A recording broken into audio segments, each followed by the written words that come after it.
Welcome to Britain's favourite Sunday sermon, this Remembrance Sunday.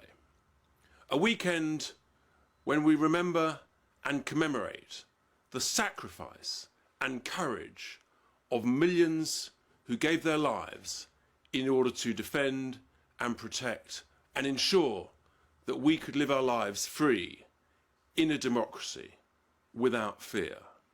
They had the courage to stand up to bullies, thugs and oppressors. They had the courage to stand up to the jackboot of antisemitism. That's what courage is all about. I've absolutely no doubt that former Prime Ministers Churchill, Thatcher, Blair would have had the courage to ban these hate-filled, anti-Semitic, violence-inciting marches. But, sadly, we've got a Prime Minister that's too weak, too gutless and too cowardly to ban these marches. He's got the power to do it himself under an Act of Parliament, but he's bottled it.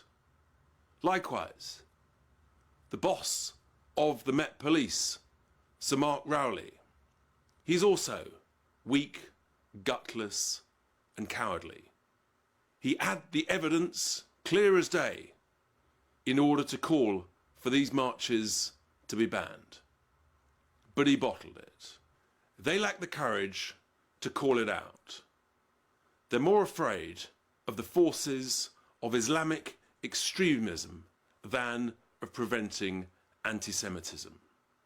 What happens when you get a vacuum of leadership is that chaos reigns. The majority of the British people, they want these marches stopped and banned.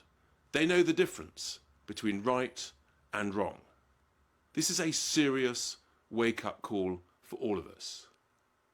I know it's difficult, but the truth is that if you have rapid, huge, mass immigration in a short period of time, then what happens is that people don't integrate and properly absorb into our existing communities and absorb into our existing way of life, our culture, our heritage, our history.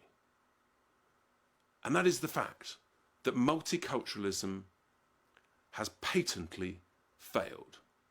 Different people have called it out: Blair, Cameron, Louise Casey, Suella Braverman.